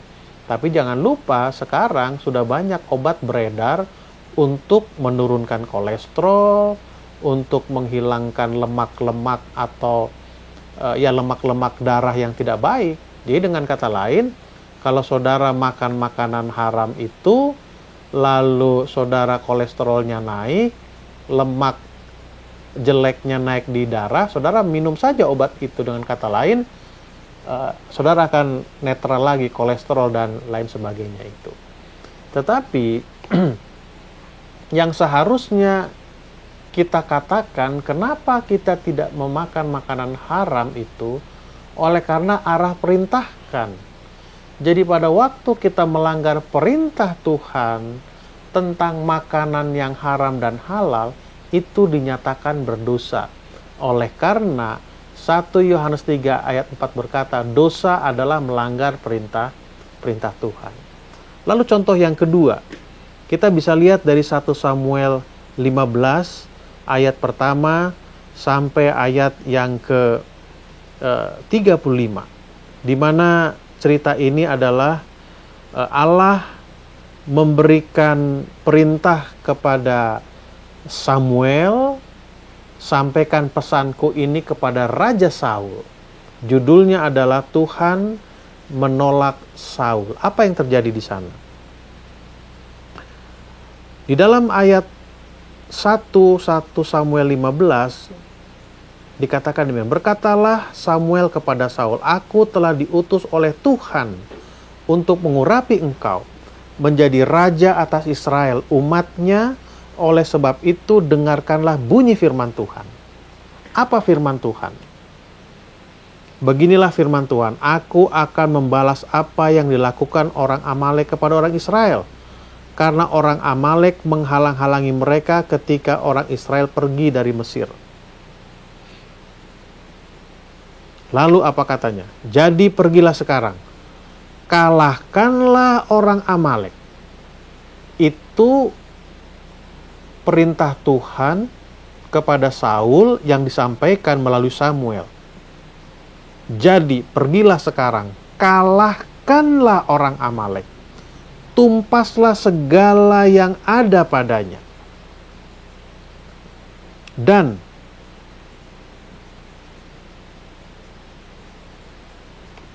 janganlah ada belas kasihan kepadanya. Bunuhlah semuanya, laki-laki maupun perempuan, kanak-kanak maupun anak-anak yang menyusu, lembu maupun domba, unta maupun keledai. Lalu apa yang dilakukan oleh Saul? Ayat yang ke-4. Lalu Saul memanggil rakyat berkumpul dan memeriksa barisan mereka di Telaim. Ada 200.000 orang pasukan berjalan kaki dan 10.000 orang Yehuda. Saya akan loncat saja. Langsung ke ayat yang ke-9. Atau kita mulai ke ayat 8. Agag, raja orang Amalek, ditangkapnya hidup-hidup, tetapi segenap rakyatnya ditumpasnya dengan mata pedang. Ayat 9, tetapi Saul dan rakyat itu menyelamatkan Agag dan kambing domba dan lembu-lembu yang terbaik dan tambun, pula anak domba dan segala yang berharga. Tidak mau mereka menumpas. Dengan kata lain, Saul tidak melakukan apa yang diperintahkan kepadanya melalui Samuel. Allah katakan tumpas semua.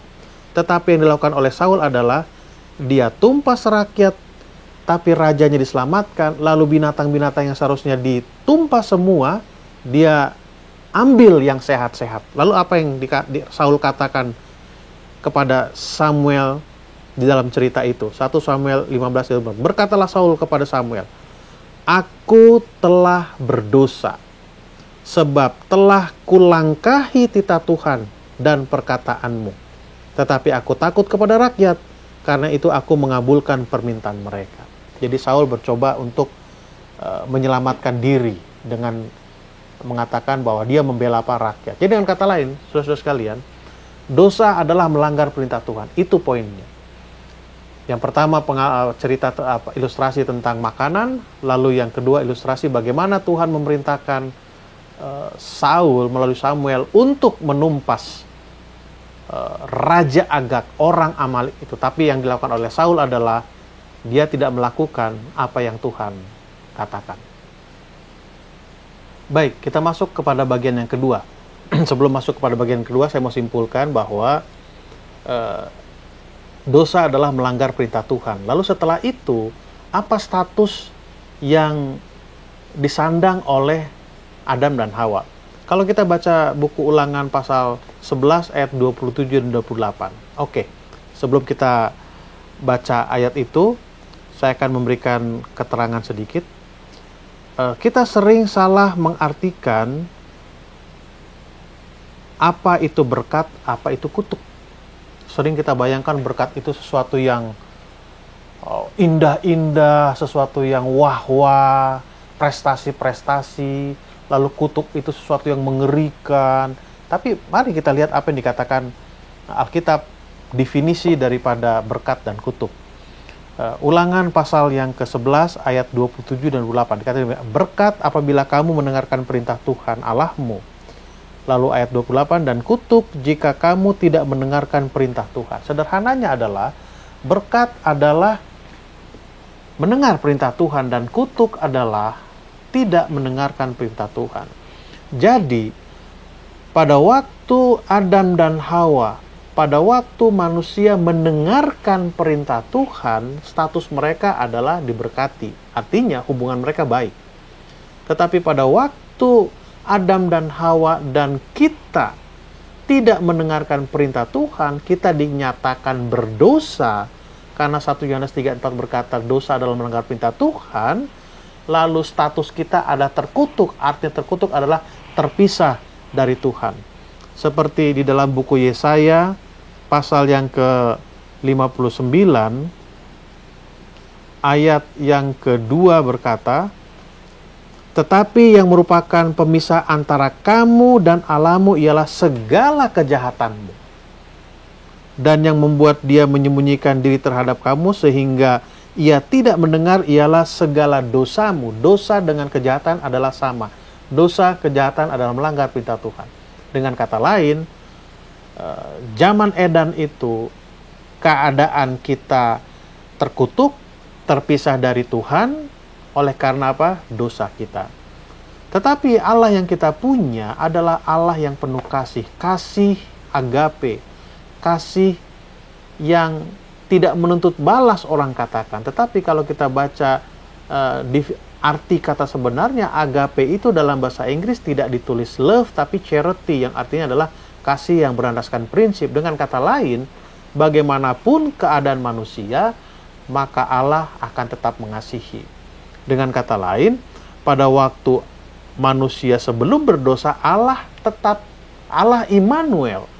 Lalu pada saat manusia jatuh ke dalam dosa, Allah harus tetap Immanuel. Tetapi problemnya adalah terputus hubungan. Tidak bisa kita dekat dengan Allah, tetapi Allah selalu ingin dekat dengan kita. Pertanyaannya, dengan cara apakah Allah menyertai kita? Oke, dalam Kejadian 12 ayat yang ke-7 berkata,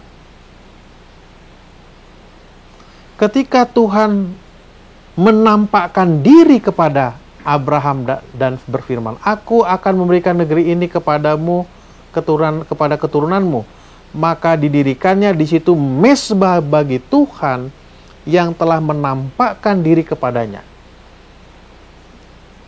Cara yang Allah gunakan untuk bisa untuk bisa Immanuel dalam situasi berdosa, cara yang pertama adalah mezbah. Oke, lalu yang berikutnya, dengan cara bagaimanakah Allah Immanuel tetap menyertai manusia? Di dalam Keluaran pasal 25 ayat yang ke-8. Dikatakan demikian, dan mereka harus membuat tempat kudus bagiku, supaya aku akan diam di tengah-tengah mereka.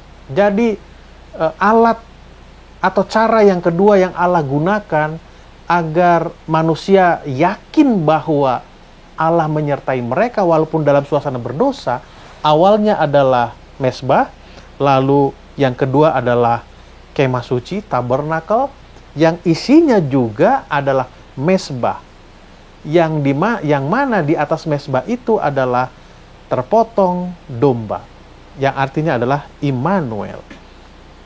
Setelah itu tidak ada lagi tidak ada cara yang lain.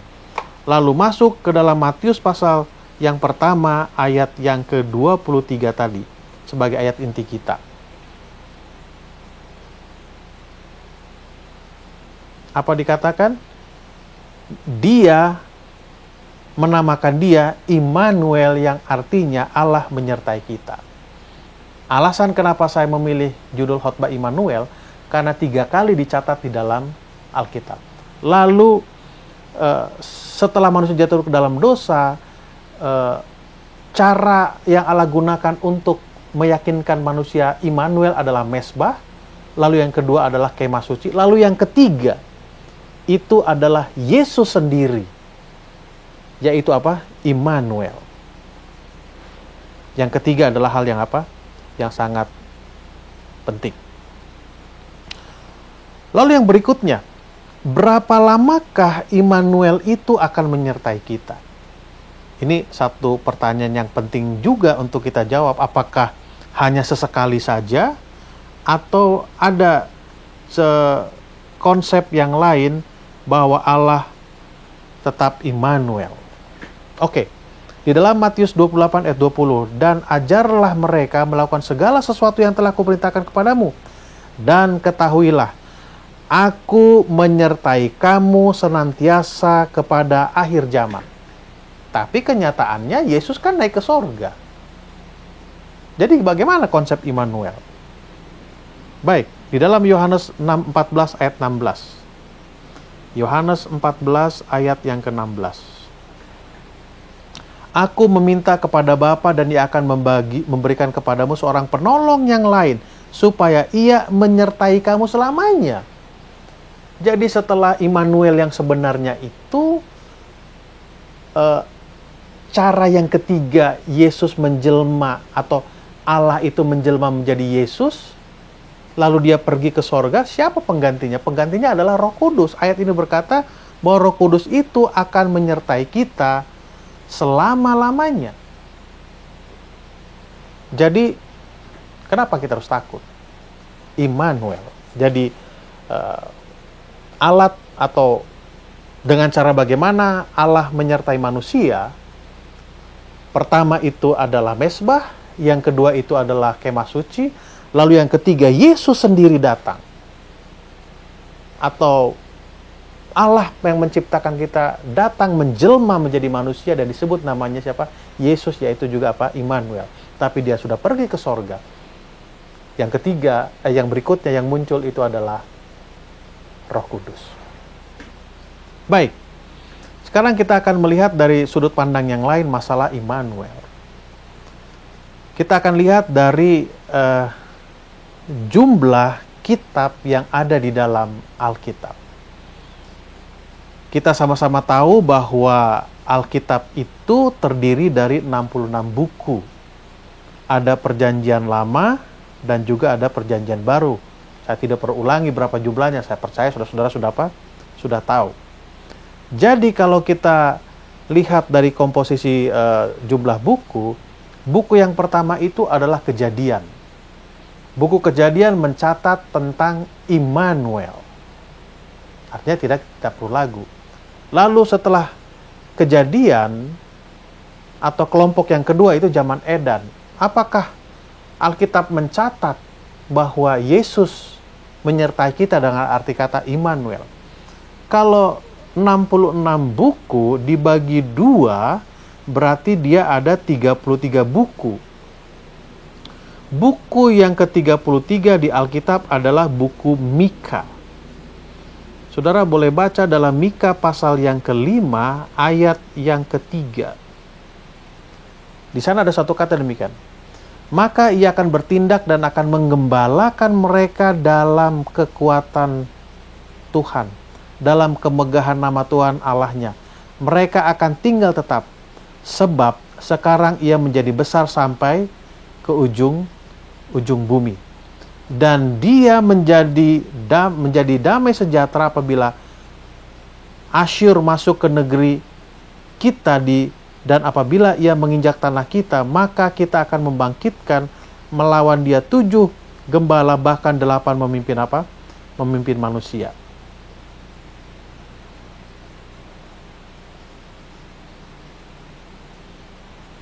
Ayat ini menceritakan bahwa akan muncul seorang gembala. Dan gembala itu adalah siapa? Yesus Kristus, yang artinya adalah Immanuel. Lalu, buku yang terakhir di Alkitab adalah buku Wahyu.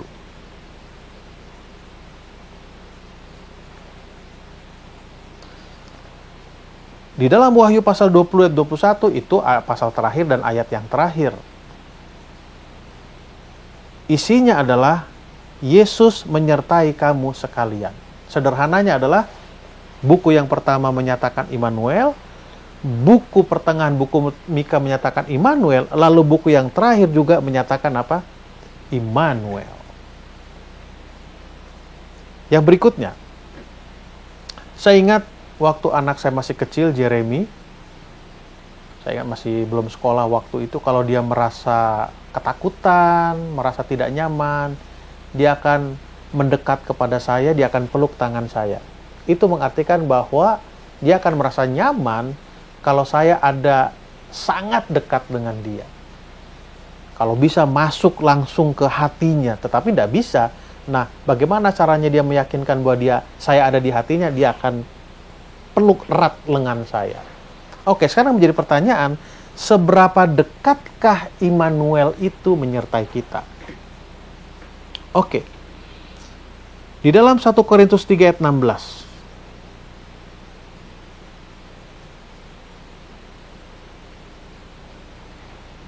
Dikatakan demikian, Rasul Paulus berkata, "Tidak tahukah kamu bahwa kamu adalah bait Allah dan Roh Allah diam di dalam kamu?" Kalau kita mundur ke hal apa yang bicarakan, cara yang kedua yang Tuhan buat untuk meyakinkan manusia bahwa Allah itu Immanuel adalah kemah suci atau bait kudus. Rasul Paulus berkata, tubuhmu adalah bait Allah. Itu mengartikan bahwa Yesus itu, Immanuel itu begitu dekat dengan kita, begitu lekat dengan kehidupan apa? Kehidupan kita. Jadi pertanyaannya, berapa dekatkah Immanuel itu? Sangat dekat. Kita tidak perlu apa? Tidak perlu takut sebetulnya. Oke. Yang terakhir, apa syarat agar Yesus itu selalu menyertai kita atau selalu Immanuel? Di dalam Yohanes pasal yang ke-14, ayat yang ke-15 sampai yang ke-17. Saya akan bacakan ayat yang ke-15 saja. "Jikalau kamu mengasihi aku, kamu akan menuruti segala perintahku." Atau saya baca ayat 16. "Aku akan minta kepada Bapa dan Ia akan memberikan kepadamu seorang penolong lain, supaya Ia menyertai kamu selama-lamanya." Dengan kata lain, agar Immanuel, konsep Immanuel itu selalu berlangsung, selalu ada, tetapi Yesus sudah naik ke sorga, Yesus berjanji akan mengirim penggantinya, yaitu Roh Kudus. Ayat yang ke-15 sebelumnya berkata, "Jika kamu mengasihi aku, kamu akan menuruti segala perintahku." Dengan kata lain, kita harus mencintai Allah kita, lalu bukti bahwa kita mencintai Allah kita harus memantulkan tabiatnya. Tabiatnya itu adalah perintahnya. Sederhananya adalah bagaimana agar Immanuel itu tetap berada bersama kita. Kita harus memantulkan tabiat Allah melalui kehidupan kita yang selaras dengan apa? Dengan hukumnya. Dan tentu itu diawali dengan apa? Dengan kita mencintai Allah kita. Saudara-saudara, jemaat yang kekasih, jemaat Makarios, saya akan simpulkan khotbah saya. Yang pertama, Immanuel, Allah menyertai kita. Dia tidak pernah meninggalkan kita, walaupun kita sering merasakan Dia meninggalkan kita. Dalam situasi seperti saat ini, yakinlah bahwa Allah tidak pernah meninggalkan kita. Tapi masalahnya adalah kita terputus hubungan dengan Dia. Kabar baiknya adalah Dia selalu menyertai kita. Dengan cara apa yang terakhir? Dia mengirimkan Roh Kudusnya. Di dalam Yohanes pasal yang ke-14, ayat 15 dan 16. Lalu yang kedua, berapa dekatkah Immanuel itu? Sangat dekat. Begitu dekat dengan apa? Kehidupan kita. Sama seperti yang Rasul Paulus katakan, tubuhmu adalah Ka'bah Allah. Dan berapa lama dia akan menyertai kita, sejak dulu, sekarang, dan sampai nanti, sampai kedatangan yang tidak lama lagi, dan sampai pada saat kita berada di dalam apa? Kerajaan surga. Saudara-saudara yang kekasih dalam nama Tuhan Kristus, Jemaat Makarios, yakinlah Allah itu Immanuel. Dia menyertai kita begitu dekat, dan dia akan menyertai kita sampai selama-lamanya. Tuhan berkati kita. Amin. Marilah kita tunduk kepala untuk berdoa. Bapa kami yang bertata di dalam kerajaan sorga, terpujilah Engkau, Allah yang penuh kasih dan penuh rahmat. Kami bersyukur pada hari Sabat ini, kami telah menikmati berkat-berkat firman Tuhan, baik melalui pelajaran sekolah Sabat maupun khotbah yang telah dibagikan. Curahkanlah Roh Kudus ke dalam hati dan pikiran kami, yang akan membantu dan memampukan kami untuk mengerti akan firman Tuhan dan melakukan kehendak Bapa di dalam kehidupan kami sehari-hari. Tuhan berkatilah akan umat-umat-Mu, keluarga besar Jemaat Makarios. Mungkin di antara kami ada yang sedang sakit. Kiranya Engkau memberikan kesembuhan kepada mereka. Engkau memberikan kesabaran dalam menghadapi pencobaan-pencobaan yang datang. Mungkin ada masalah-masalah rumah tangga yang dihadapi, masalah keuangan dan pekerjaan. Kiranya Tuhan akan menopang setiap rumah tangga. Engkau memberkati setiap usaha-usaha pekerjaan dari umat-umat-Mu ini, agar mereka boleh melewati masa-masa sulit, dan mereka tetap setia kepada Tuhan, dan mereka menjadi pahlawan-pahlawan iman di dalam pertandingan iman mereka. Berkati orang-orang muda kami, agar mereka tetap teguh, setia kepada Tuhan. Berkati anak-anak kami, supaya mereka bertumbuh secara sempurna, baik jasmani maupun rohaninya. Apabila hamba-Mu mengangkat kedua tangan, kiranya tangan Bapa sendiri yang akan terangkat dan mencurahkan berkat-berkat-Mu kepada umat-umat-Mu. Tuhan memberkati Engkau dan melindungi Engkau. Tuhan menyinari Engkau dengan wajah-Nya dan memberi Engkau kasih karunia. Tuhan menghadapkan wajah-Nya kepadamu dan memberi Engkau damai sejahtera dari sekarang sampai selama-lamanya. Di dalam nama Tuhan Yesus Kristus, kami berdoa. Amin.